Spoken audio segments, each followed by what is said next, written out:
Hallo, herzlich willkommen, die drangeblieben sind im Internet. Oh, der überhaupt jetzt gerade gewechselt haben zu ndr.de/das. Jetzt wollen wir mal schauen, jetzt müssen wir das hier mal anmachen. So, aha, hier entsperren. Jetzt geht's los. Jetzt geht's los. Ihre Fragen. Hashtag Frag Conchita, Twitter oder auch Facebook. Ich werde das Ganze mal aktualisieren. Und da ist ja einiges gekommen. Und zwar international. Wir fangen mal an mit Dänemark. Gut. Marianne aus Odensee fragt, dir Conchita, was hast du ständig im Gepäck, wenn du in der Welt unterwegs bist? Ist da etwas aus Österreich dabei? Das ist eine gute Frage. Ja. Ist da was aus Österreich dabei? Ja, aus der Steiermark irgendwas vielleicht? Vielleicht eine Zirbelschnaps oder so? Nein. Also, das ist wirklich eine interessante Frage. Das hängt tatsächlich davon ab, ob ich österreichische Designerware mit mir rumtrage oder nicht. Okay. Meistens, wie ein Koffer eben dafür auch gedacht ist, sind da Klamotten drin. Aber von der Nationalität habe ich den Inhalt irgendwie noch nie abhängig gemacht oder betrachtet. Ja, aber gibt es denn irgendwas, wo du sagst, okay, viele sagen, Mensch, mein Gott, ich habe irgendwie ein Foto von meiner Familie dabei oder ich habe irgendwie einen kleinen Teddy oder irgend so ein Kram, also sowas, was man immer dabei hat, wenn man ja viel in Hotels auch unterwegs ist? Meine Güte. Vielleicht, ich bin eine eiskalte Person. Ich habe nur meinen Steamer mit also und meine Perücken. Kein Teddy, kein Teddy. Die Birgit aus Köln. Hallo Birgit. Birgit schreibt, liebe Conchita, wann hast du denn mal Zeit zum Entspannen oder Urlaub zu machen? Wie kannst du denn auch am besten entspannen? Liebe Grüße, Birgit. Ich mag diese Frage sehr gerne. Danke, Birgit, für die Frage. Denn wir alle kennen das, wenn wir nach einem langen Arbeitstag die Schuhe ausziehen und uns vor den Fernseher legen, dass es sehr, sehr gut tut und dass man sich automatisch entspannt. Bei mir kommen noch Attribute wie die Perücke, die formende Unterwäsche etc. etc. Dinge, die ich ablege und die erzeugen so eine derartige Entspannung, dass ich das, glaube ich, irgendwie in höherer Potenzierung empfinde. Da darf ich als Mann vielleicht auch mal nachfragen. Gerne. Ist das nicht auch ein bisschen einengend? Ein bisschen ist ein bisschen untertrieben. Okay. Ja. Also das ist auch nicht schön, ne? Oder das ist Naja, ja, aber das machen wir eben für die Kunst. ja, ja, gut. Also, Ja. ne? Und kann das eigentlich sein? Ich meine mich zu erinnern, dass du sitzt jetzt hier auch mit relativ offenem Hemd. Ja. Hattest du in den Anfängen noch ein BH Richtig. an in der Richtung? Ja, ja. Warum hast du darauf verzichtet jetzt? Weil vieles in der Anfangszeit in meiner Wahrheit davon abhängig war, ab wann ist man eine Drag Queen. Und ich habe sehr schnell verstanden, warum folge ich eigentlich schwachsinnigen Regeln, wenn ich mich genau in dieser Community befinde, wo wir doch alle danach schreien, so zu sein zu dürfen, wie wir eben wollen. Ja. Und ich habe dann für mich gesagt, doch, ich bin eine Drag Queen, auch wenn ich keine Brüste habe. Und mir gefällt es eben ohne BH besser. Ist nicht so einengend. Martina aus Weiden. Ne? Zumindest eine Sache nicht so. So. Ne? Martina aus Weiden hat uns geschrieben, sie schreibt, kannst du dir vorstellen, eine männliche Kunstfigur zu kreieren oder ist das auszuschließen, da du dich auf der Bühne nur in einer weiblichen Kunstfigur so ausdrücken kannst, wie du das möchtest? Oder kannst du dir eine alternative Kunstfigur zu Conchita, in Klammern Wurst, vorstellen? Ich habe eine männliche Kunstfigur, aber die kennt natürlich keiner. So. Die ist nicht wirklich für die Bühne gemacht. Also ich habe schon für mich dieses Konzept, wie ich auf der Bühne sein möchte, wie ich mich am besten gebe, ist für mich diese weibliche Diva. Und deswegen würde ich sagen, dass vielleicht eine männliche Kunstfigur in einem anderen Rahmen funktionieren könnte, aber wohl nicht singenderweise. Ich stelle mir jetzt gerade vor, was man da so machen könnte. Im Smoking vielleicht mit Zylinder, oder ich weiß auch nicht. Nein, also die Kunstfigur, die ich erschaffen habe, heißt Alfred Michelbeuern. Er kommt aus München, lebt aber eigentlich schon seit vielen, vielen Jahren in Österreich und ist dort Touristenführer und macht allen weiß, dass ganz Wien aus Styropor geschnitzt ist. So eine Idee muss man erst mal kommen. Ja. Ja? Und damit unterhalte ich meine Freunde. Die Privatvorstellung. Da. Genau. Janina aus Dortmund. Hey Conchita, wie viele Schuhe hast du eigentlich? Hey, Hey Conchita. gar nicht mal so viele, So, weil ich wenige Schuhe mein eigen nenne. Ich bin in der glücklichen Situation, dass mir ganz viele Designer der Welt ihre wunderschönen Dinge borgen. Und die muss man dann auch wieder hergeben. weißt du was, die tun mir richtig leid, diese Designer. Ich meine, der von den Schuhen, da sieht man ja nur die Spitze. Guck mal, Ja, die hatte ich man aber- sieht ja gar nicht. Verzeihung. Guck mal hier. Oh, siehst du? Ja. Aber die hatte ich ja da. Die hatte ich auch Guck schon mal, darf ich gefahren. mal was sagen? Natürlich. Das ist natürlich hier, eigentlich ist das abgeschnitten oder sind die Laschen? Nee, Quatsch, das ist... Nee, das alles ist klar. das Design. Ja, ich dachte, okay. Ich dachte, das wäre jetzt gerade, naja, na gut. Ne? Das erinnert mich so ein bisschen an die College-Schuhe, wo vorne auch immer diese... Ich weiß es Dinger nicht. dran Ich waren, weiß ne? es nicht, wo die Inspiration herkam, aber es. Justin aus Hille. Hey Conchita, ich liebe deine Musik und habe eine Frage. Welches Lied hat dir vom ESC 2015 besonders gut gefallen und warum? Da hatte ich einige Favoriten. Also Der Schwede hat gewonnen. ich fand das Gewinnerlied schön, Heroes. Das war wirklich eine tolle Nummer. Ich fand auch Polina aus Russland wahnsinnig beeindruckend. Ich war ein Riesenfan und bin immer noch ein Riesenfan von Loïc Noté, der Belgier, Okay. der eine ganz, ganz tolle Nummer hatte. Ich glaube, die hieß sogar Rapam Pam Pam oder irgendwie so. Das war so, das ist eine Sache. Ja. Pam, pam, das stimmt. Also so in der Richtung war das, ja. Aber die war sehr speziell und sehr schön, die fand ich toll. Ich finde sowieso, diese speziellen Nummern machen so ein ESC eigentlich zum Fest. Ja. Also wenn du alles nur so gleich hast, ne? so früher so diese Ralf-Siegel-Geschichten, dann wird es ja irgendwann auch ein bisschen langweilig. Ne? Aber so diese Ausschläge nach oben und unten finde ich toll. Ich finde es schön, dass es wirklich eine große Entwicklung in alle möglichen Musikrichtungen stattfindet. Und das ist einfach ja, ein wunderschönes Zeichen, dass sich selbst ein eingesessenes Konzept wie der Song Contest immer wieder neu erfindet. Liebe Conchita, möchten Sie, und das fragt Unstoppable Unicorn, möchten Sie in einem anderen Land leben? Ich reise sehr gerne und ich komme sehr gerne nach Hause. Ich schließe nicht aus, dass ich irgendwann mal einen gewissen Zeitraum meines Lebens woanders verbringen werde, aber ich wohne doch wahnsinnig gerne in Wien. Man hat ja manchmal so diese Vorstellung, da wo es schön warm ist, was weiß ich, vielleicht Südafrika oder Mallorca oder solche Geschichten. Ich Reizt dich das sowas? Ja, aber ich liebe dann auch noch die 4 Jahreszeiten. Mittlerweile, glaube ich, muss man tatsächlich, um alle 4 Jahreszeiten zu fühlen, auch reisen. Dem wäre ich gar nicht abgeneigt. So. Ja. Liebe Conchita, fragt die Silvia aus deiner Heimat Wien. Liebe Conchita, welche sind die absoluten Lieblings-TV-Serien? Ich habe eine Beziehung mit Netflix, wenn ich das hier so sagen darf. Ja? Eine geschäftliche Beziehung? Das heißt, Nein, du bezahlst das Abo? Ja, genau, eine geschäftliche Beziehung. Nein, ich denke, mittlerweile ist es ja auch eine innigere. Und ich bin ein riesen Jane Fonda-Fan.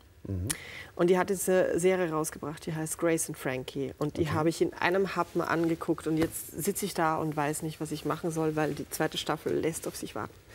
Dann macht auch noch Amazon dazu. Auf Amazon gibt es die wunderbare Serie Transparent. Kenn ich. Also, Kenn ich. Hammer. Ich habe noch nie was Schöneres im Ja, Fernsehen gesehen als das. Ja, die habe ich aber auch schon durch. Okay. Und die ist wirklich wunderschön. Ich war damals auch dabei, als sowohl die Serie als auch der Hauptdarsteller den Golden Globe mit nach Hause genommen Ja, hat. stimmt. Das war ein sehr schöner Moment und ja, das ist wirklich auch eine sehr schöne Serie. Das Also ist einfach, vielleicht um das Thema auch noch mal zu sagen, also wo ein Familienvater, der halt auch 3 Kinder hat, die alle auch ein bisschen crazy drauf sind, plötzlich sagt, er möchte gerne als Frau leben. Ne? Also es ist schon eine kleine Überraschung für einige, aber das ist in Retrospektiven das ist wirklich toll. Übrigens bei Amazon kann man auch Büttenwader sehen. Ja. Ne? Unsere NDR-Serie, Ja. also hier im NDR-Fernsehen und bei Amazon. Und was natürlich auch sehr schön ist als Serie, darf man nicht vergessen, Großstadtrevier. Ich wollte es nochmal sagen. Ja? Ne? Ja, Ja. unsere NDR-Serie. Ne? Also ich wollte es nochmal sagen. Also Danke. was mal was Spannendes. Ne? Alles klar. So, Kommt auf die Liste. Sarah aus Hamburg. Ums Eck. Ja, Benutzt du eigentlich einen Frauen- oder einen Herrenduft? Herrenparfum. Ich mag das sehr gerne, das klingt vielleicht blöd, aber in meinem Kopf, manchmal verwirre ich Menschen gerne. Und für mich ist Duft was Essentielles. Und wenn ich es schaffe, dass sich Menschen darauf einlassen, dass jetzt gerade eine Frau vor sich sitzen haben und dann vielleicht noch ein Männerparfüm kommt, dann ist die Verwirrung perfekt und das macht mir Spaß. In meinem Kopf zumindest. macht Ja, das diese Verwirrung Spaß. ist super. Also die Verwirrung ist natürlich super. Toll. Ist es mehr so holzig oder schon so? Es ist holzig, ja. Holzig, Ich ja. liebe schweres Parfüm. Ich liebe es, wenn man weiß, dass ich da war. Ich schnupper gleich noch mal am Sofa. Und du willst es riechen? Ja, natürlich. Ich versuche schon rauszufinden, was es sein könnte. Tom Ford. Tom Ford, siehste. Möchten Sie Ihre eigene Talkshow? Fragt Anastasia. Ich würde es nicht ausschließen. Ich halte mich für zu jung, um ein Talkformat zu machen, das ich gerne machen wollen würde. Denn ich hätte, wenn, dann gerne eine Vier-Augen-Situation. Und in meiner Wahrheit brauche ich dazu noch eine gewisse Reife, um das machen zu können. Wäre aber schon reizvoll, auch einfach mal jetzt so auf der anderen Seite plötzlich zu stehen, nicht mehr gefragt zu werden, sondern dann versuchen... Ich bin auch wahnsinnig neugierig. Ich bin wahnsinnig neugierig und dazu auch noch begriffsstützig. Das heißt, ich stelle sehr simple Fragen. Und es ist schön, dass die Menschen meistens auf simple Fragen keine bis die schlechtesten Antworten haben. Ja, klar, aber die simplen Fragen sind ja die Menschen bewegen. Die essentiell, ja. Ich meine, zum Beispiel die simple Frage nach dem Bart. Wie pflegst du den Bart eigentlich? Wie Ganz ich den normal. pflege? Also du musst ja immer entsprechend, ja, du musst ja viel, du hast ja starken Bartwuchs offensichtlich. Ach, vielen Dank, aber so stark, ich finde nicht stark genug, um ehrlich zu sein. Ist aber recht dicht. Ja, da war ein bisschen nachgemalt. Ach so. Weißt du, wenn man das ganze Gesicht, dann warum beim Bart aufhören? Hast du eigentlich schon mal darüber nachgedacht, wie lange will ich diesen Bart noch tragen? Also Conchita wird für immer die Frau mit Bart sein. Mein Gesicht als Tom gefällt mir auch besser mit Bart. Und ich habe, um bei den Kunstfiguren zu bleiben, auch weibliche Kunstfiguren, die keinen Bart tragen. Okay. Das heißt, in gewissen Abständen, wenn sich das dann mit Nachwachsen ausgeht, dann zur richtigen Situation schlüpfe ich dann auch in eine neue Rolle. Ich meine im Endeffekt, und du kannst ja auch mal, was weiß ich, 2 Wochen aussteigen, als Tom rasieren und als Conchita dann wieder zurückkommen. Also ist ja überhaupt kein Problem. Ja, aber das würde keinen Sinn machen, weil als Tom rasiert finde ich mich wahnsinnig unattraktiv. Ja, das ist gesagt. Hey, Conchita, planst du ein weiteres Album, möchte die Vanessa aus Darmstadt wissen. Und möchtest du vielleicht auch in der Mode tätig werden? Ja, natürlich möchte ich ein zweites Album. Ich möchte tausende Alben. Bis ich tot umfalle, will ich Alben machen. Ob die erscheinen, weiß ich nicht.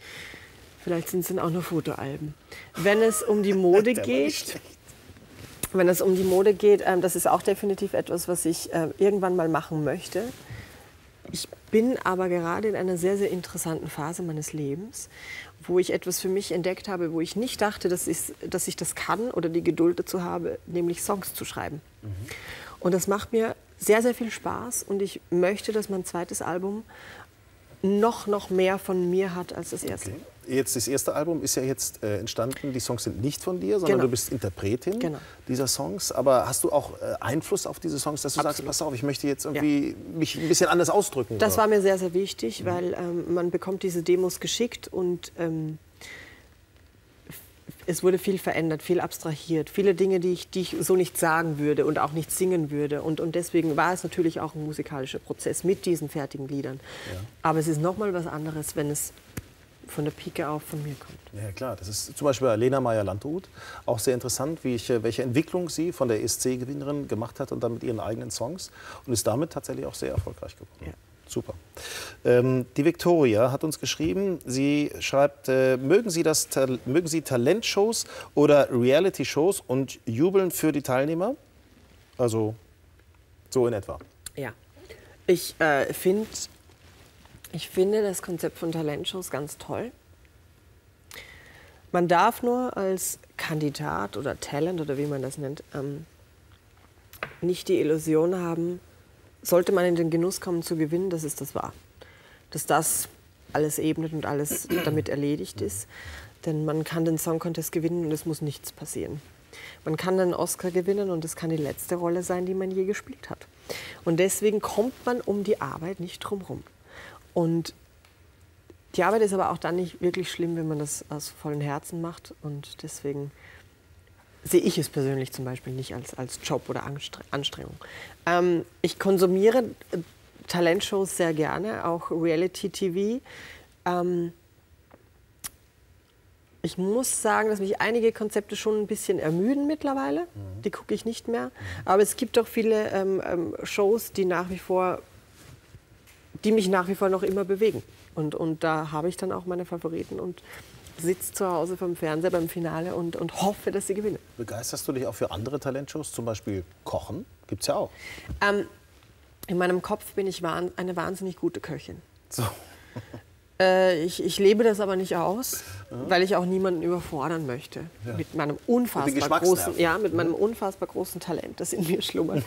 Ja, das interessiert mich sehr, es beruhigt mich tatsächlich auch. Also ich liebe es, Kochshows zu gucken. Und das meine ich mit vollem Respekt, aber ich schlafe da wahnsinnig gut ein. Wollte ich gerade sagen. Du liebst es, bei Kochshows einzuschlafen. Ja. Was ist dein Lieblingslied? Fragt Shane. Übrigens 9.143 Kilometer entfernt. Ach. So, mein Lieblingslied. Also das variiert, aber es gibt natürlich Dauerbrenner. Ja. Und da ist Shirley Bassey Best of Album. Kann man sich einen aussuchen und ich werde wahrscheinlich vor Begeisterung ausbrechen. Ich hatte sowas mal mit Barry White. Ja. Fand ich auch einfach so, das war so, das ging irgendwie immer. Also das war toll. Dann haben wir die Sophia, die schreibt, was machst du gewöhnlich vor dem Einschlafen? Vor dem Einschlafen? Die Augen zu. Ich mache, wenn schnell gehen soll, die Augen zu. Eigentlich gucke ich immer irgendwas an. Sei das jetzt auf YouTube oder eine Fernsehsendung. Das brauche ich so ein bisschen. Ich muss mich ein bisschen berieseln lassen und dann schlafe ich ein. Sollten die Gegebenheiten nicht zur Verfügung stehen, dann ich mache auch seit neuestem Yoga. Das macht mir wahnsinnig viel Spaß. Und wenn man sich bewusst darauf konzentriert, nach und nach den ganzen Körper zu entspannen, bis man dann durch ist mit allen Körperteilen, ist man so müde, dass man dann einschläft. Neulich hatten wir hier einen Schlafforscher, der hat übrigens gesagt, weil viele sagen ja, Fernsehgucken würde am Einschlafen hindern oder auch am Durchschlafen hindern. Der hat gesagt, nein, Fernsehgucken ist völlig in Ordnung, lenkt einen ab, lässt die Gedanken zur Ruhe kommen und man kann gut mit einschlafen. Genau. Alain aus Gleisdorf oder Alan, würdest du einmal ein Duett, das finde ich sehr witzig, ein Duett mit Helene Fischer aufnehmen? Ja, das würde ich machen. Ich glaube nicht, dass es in ihr musikalisches Konzept passt. Umgekehrt wahrscheinlich auch nicht in mein musikalisches Konzept. Ja. Aber ich würde es doch sehr spannend finden, weil Frau Fischer eine unfassbar großartige Sängerin ist. Und man kann ihre Musik mögen oder nicht. Aber ich habe nur tiefsten Respekt und größte Bewunderung für diese Frau. Ja, toll. Also ich habe sie auch gesehen, wie sie Robbie Williams Songs interpretiert hat. Das war wirklich mit Feuer und tanzen kann sie auch noch sehr gut. Also absolut. Unfassbar schön. Zusatzfrage übrigens. Wann gibst du endlich mal ein Konzert in Österreich? Hast du noch nie ein Konzert in Österreich gegeben? Nein, also das ist ja auch nicht wahr. Natürlich habe ich Konzerte in Österreich gegeben, aber wir haben in näherer Zukunft tatsächlich kein Solo-Konzert geplant, wo mein Name am Eingang steht. Aber es gibt jetzt wieder verstärkt Events, wo ich auch in Österreich singen werde. Okay. Einfach auf meiner Homepage nachzusehen. Sag doch einfach mal die Adresse. conchitawurst.com. Das muss demnächst der Wurst aber weg. Easy as it can get. Nein, tatsächlich bin ich da nicht so streng, was das betrifft, weil ich möchte ja den Nachnamen nicht ganz verbannen, weil das ja auch ein Stück weit Geschichte ist. Aber in weiterer Folge reicht mir einfach auch. Ja, wenn sich das so langsam einschleicht mit Conchita, dann ist es doch alles gut. Ne? Genau. Da muss man nicht sagen Frau Wurst, sondern Frau Conchita. Richtig. So. Man ist auch direkt per Du. Ja, genau. Ist auch gleich viel sympathischer. Sagen Sie mal, Frau Wurst. Bitte? Sagen Sie mal, Frau Wurst. Ja, klingt doch komisch, ne? Aber es amüsiert mich auch. Meine Eltern sagen Frau Wurst zu mir. So, liebe Frau Wurst, die Sophie aus Crailsheim fragt, hast du neben dem Singen und der Mode noch andere Hobbys oder machst du eigentlich Sport? Yoga haben wir eben gerade gehört. Ich mache Yoga, aber das ist eigentlich nicht wirklich spruchreif, weil das mache ich erst so frisch. Aber es macht mir Spaß. Ich habe aufgehört, Sport zu machen, weil, und jetzt kommt der Teil, wo alle Frauen finden, dass ich unsympathisch bin, weil ich zum einen alles essen kann, was ich möchte und nicht zunehme, auch zu jeder Tages- und Nachtzeit. Und wenn es ums Trainieren geht, meine Muskeln so dermaßen schnell wachsen, dass es dann im Kleid mir nicht mehr so gut gefällt. Ich muss ganz ehrlich sagen, wieso kommst du darauf, dass jetzt alle Frauen irgendwie komisch werden? Ich weiß es nicht. Vielleicht also ich werde jetzt gerade auch ein bisschen komisch. Es tut mir leid. Weil ich muss sofort aufhören zu essen. Ich kann auch gehen. Nein. Und vor allem das mit den Muskeln ist natürlich interessant. Ne? Ich muss mich da abüben. Naja, es ist natürlich auch.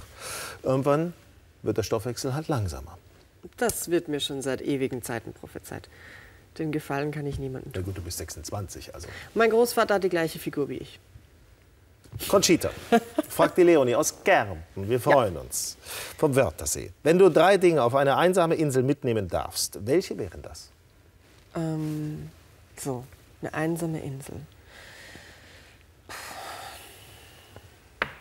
Also wir schließen mal Dinge wie Wasser und Nahrung aus. Ja, das ist ja ist mal klar. Grundvoraussetzung, dass das auch auf einer einsamen Insel gegeben ist. Meinetwegen gibt's und auch einen Fernseher. Sanitäranlagen. Ja, erklärt. So, das würde ich mitnehmen. Ich würde mein Handy mitnehmen. Für eine Pizza dringend. Nein, ich würde mein Handy mitnehmen, ein Portable Wi-Fi-Gerät und meinen Akkustecker. So, Ja. Ich glaube. mehr kann man nicht erwarten. Ne? Den Akku steckerst schön in den Sand rein. Ach, das ist ja. Das wäre eine einsame Insel. Aber wer weiß, Ich habe vielleicht ist das das nicht zu Stromanschluss. Ende gedacht. Ich werde mir dieses Konzept noch mal durchdenken. Liest du eigentlich auch? Ja, nicht gerne. Ich gebe es zu. Ich lese, aber ich bin ein sehr visueller Mensch. Ich bin ein Riesenfan von Bildbänden. Ja. Ich habe so viele Bücher zu Hause, die vollgestopft sind mit Bildern. Und ich aber dann, wie soll ich sagen, die nötige Information, die ich brauche, um die Bilder zu verstehen, die lese ich dann auch. Ja. Gut. Die Leonie aus Kärnten ist noch mal dran. Ist das? Nee, ist eine andere. Ist eine andere. So. Du hast schon mehrmals gesagt, dass Shirley Bassey dein Idol ist. Würdest du sie denn gerne eines Tages treffen und was würdest du ihr dann sagen? Ja, ich würde sie sehr gerne treffen. Wobei, wie wir auch vorhin schon gesprochen haben, das auch ein zweischneidiges Schwert ist, weil man hat natürlich so seine Erwartungshaltungen, seine Vorstellungen, wie denn das Idol meines Lebens Jetzt stehst du da sein plötzlich und wird. sagst so, ich weiß gar nicht, was ich jetzt fragen soll. Und vielleicht ist sie dann gar nicht so nett, aber ich glaube, das wäre mir auch egal. Ja, ich würde sie sehr gerne kennenlernen. So, pass mal auf, werde ich das hier mal aktualisieren. Ich gebe vielleicht noch mal durch. Hashtag Frag Conchita. Könnt ihr natürlich weiterhin mitmachen bei uns im Netz und die Fragen einfach stellen. Per Twitter, per Facebook funktioniert das Ganze. Und über diesen Internetstream werden wir diese Fragen jetzt noch bis 20 Uhr, also noch gut 7,5 Minuten, beantworten. Johanna fragt, würdest du gerne beim Eurovision Song Contest Finale die Punkte aus Österreich vortragen? Ja, wenn man mich fragt, schon. Aber da gibt es sicher auch spannendere Jobs, die ich machen wollen würde beim Song Contest. Ich würde das Ding auch mal gerne ganz moderieren. So, da haben wir es jetzt aber. Ne? Da muss ja im Grunde nur Österreich mal wieder gewinnen, damit das wieder in Österreich stattfindet, um eine österreichische Moderatorin zu haben. Also ich kann Englisch, Okay? das läuft. Die paar Sätze, die ich vielleicht auf Französisch sprechen muss, die trainiere ich mir auch noch an. Also im Grunde international. Ich denke, ich erfülle die Voraussetzungen. International, okay. Dasha schreibt noch, was ist denn, liebe Conchita, Ihr Lieblingsgericht? Mein Lieblingsgericht, alles was aus Italien kommt. Pasta. Alles. Gott. Pizza, Pasta, Tiramisu. Jetzt habe ich auch Hunger. Wenn du abends mal so in eine Bar gehst, ne? Also jetzt nicht unbedingt als Conchita, sondern als Tom, was trinkst du denn dann eigentlich? Ist es Bier, ist es Wein oder solche oder Cocktails? Ich bin leidenschaftliche Biertrinkerin. Das hat mir auch mein Vater beigebracht, meine ich. Ich passe mich da eigentlich der Speisekarte an. Okay. Und wenn man eben zu Steak trinkt man Rotwein. Ich schau mal, was wir eingeblendet haben. Fragt der Julian, was war der schönste Moment in deinem Leben? Das ist eine sehr schwierige Frage. Ich glaube auch, das ist...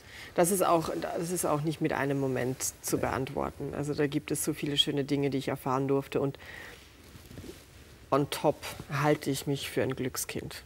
Dieser Moment beim ESC, ne? Wie viel hast du davon eigentlich selber mitbekommen? Also, sehr wenig. ne? So weißt du, dass man das selber so wenig, ja. spüren kann. Das habe ich auch schon ganz oft, glauben mir die wenigsten, aber ich habe keine Erinnerung aus meinem eigenen Sichtfeld. Ich habe mir alles rekonstruiert aus diversen Zusammenschnitten und weiß jetzt, was abgelaufen ist. Der Wischei schreibt, haben Sie, liebe Frau Wurst, ein Geheimnis, wie man in High Heels für 8 Stunden oder 8 Stunden lang laufen kann? Disziplin. Gott. Ist auch das Credo von Karl Lagerfeld, Ja? mit dem du ja Fotos auch gemacht Ja, hast. ja. Das war pure Nature, nee, The New Normal The New hieß Normal? die Fotostrecke. Und das war für das CR Fashion Book. Und zwar ist es das Modemagazin von Carine Reutfeld, die Chefin der französischen Vogue war und jetzt ihr eigenes Magazin hat. Und die damals etwas in mir gesehen hat, was sie gerne für immer festhalten wollte. Und dazu hat sie ihren guten Freund Karl engagiert, um mich zu fotografieren. Und das war schon ein sehr, sehr skurriler und irgendwie auch absurder Moment für mich, aber zu gleichen Teilen auch unfassbar aufregend und wahnsinnig toll. Wie war der zu dir? Der Herr Lagerfeld ist unglaublich lustig. Er hat mich auch zu Beginn auf Englisch begrüßt, hat dann gesagt, ach, wir können ja Deutsch miteinander sprechen. Ich habe ihm gesagt, ja. Ich weiß gar nicht, ob ich das sagen darf. Aber wir hatten dieses Shooting und das Konzept war The New Normal. Und ich wurde fotografiert mit einem wunderschönen Model, die gerade hochschwanger war. Und wir trugen beide immer dasselbe Outfit. Und um in weiterer Folge zu zeigen, dass eben Carine Reutfeld, die eine sehr, sehr berühmte Stylistin und begnadete Fashionista ist, hat damit zeigen wollen, dass ihr Stil allen passt. Okay. Und das war das Konzept. Und dann hat Herr Lagerfeld unter anderem zu mir gesagt, ach, das ist so toll, versteht uns ja heute niemand. Ne? Da können wir ja reden, was wir wollen auf Deutsch. Versteht uns. Also er war wirklich sehr lustig und er hat auch eine gewisse gerissen, die ich jetzt nicht wiederholen werde. Er soll, wie ich gehört habe, ganz besonders riechen. Ja, wie meine Großmutter. Ja. Aber nicht, dass er Tosca nimmt, oder? Nein, sie riechen beide nach Menthol, was ich liebe. Weil natürlich meine Großmutter eine großartige Frau ist und ich, wie wir vorher schon besprochen haben, Gerüche auch Emotionen in mir hervorrufen und auch verbinden und Erinnerungen hervorrufen. Habe ich mich dem Herrn Lagerfeld gleich sehr zugetan. Aber nicht nur Menthol, ist noch was anderes dabei? Ich weiß es Duft nicht. Oder so? Ich meine, das ist irgendwas. Ich weiß es nicht. Na gut. Mit welchem Sänger, fragt der Jens Prohaska, ich habe das Gefühl, er kommt aus Österreich, Ja. Mit welchem Sänger oder welcher Sängerin möchtest du mal einen Song aufnehmen? Mit Cher. Oh. Shirley Bassey natürlich, das muss ich jetzt Das auch ist klar, eigentlich ist nicht logisch, sagen. Mit Cher wahnsinnig gerne. Ich würde auch gerne mit Tom Jones eine Nummer aufnehmen. Den finde ich toll. Sex, Bomb. Ja, zum Beispiel. Warum Singst nicht? du? Hä? Singst du? Nee, das Aber will, das das hat will sich keiner grad hören. sehr toll angehört. Das habe ich zum ersten Mal gehört, sowas. Dann Ja. sagen immer alle, hör auf. Die Kirsten möchte noch gerne wissen. Welche Art von TV-Show würdest du lieber moderieren? The Voice, Fashion Police oder lieber Late Night Talk? Ja, haben wir vorhin schon drüber gesprochen. Ich weiß auch gar nicht, warum ich mich da jetzt entscheiden müsste. Alles. Ja, Ja. Erst im Eurovision Song Contest, ne? International, irgendwo vielleicht gleichzeitig mal. wäre blöd. Gleichzeitig wäre doof, ne? Und dann die eigene Talkshow, Face to Face. Ja, Fashion Police fände ich auch witzig, um das mal so aufzulockern. ja. Oder? Okay. Aber ich bin nicht gut darin, böse zu sein. Und das braucht man ein bisschen bei Fashion Police, glaube ich. Anastasia hat eine sehr... Ach nee, pass mal, hier. Kannst du etwas, Marcel aus Wien, jetzt wird es investigativ. Ja, ja. Kannst du irgendwas zu dem Gerücht erzählen, dass du den neuen James Bond-Song singst? Ja, es ist wahr. So. Nein. Es hat auch niemand bei mir angerufen, verstehe ich auch nicht. Ja. Ich habe extra meine Nummer auch hinterlegt in Hollywood. Ja. Es hat sich niemand gemeldet. Leider ist es nicht der Fall, dass man da anklopft und sagt, ich wäre jetzt bereit. Hallo, ich habe Zeit. Ich hab Zeit. Sie können mir gerne den Song schicken, ich singe den auch direkt ein. Und dann haben wir das alles erledigt. Leider nein. Aber ich arbeite daran. Ja, ich bedanke mich ganz herzlich, dass du so viel Geduld Sind wir aufgebracht durch? hast. Wir sind durch. Wir haben natürlich noch 10.000 Fragen möglicherweise an Conchita, aber jetzt ist unsere Zeit abgelaufen. Es ist ja, ziemlich genau 20 Uhr. Ich bedanke mich für euer Interesse, für Ihr Interesse, fürs super tolle Mitmachen. Und Conchita, es war mir ein Fest. Vielen Dank. Wirklich. Ein sehr schöner Talk. Vielen, vielen Dank. Ganz herzlichen Dank und Viel Erfolg weiterhin. Bis zum nächsten Mal. Bis zum nächsten Mal.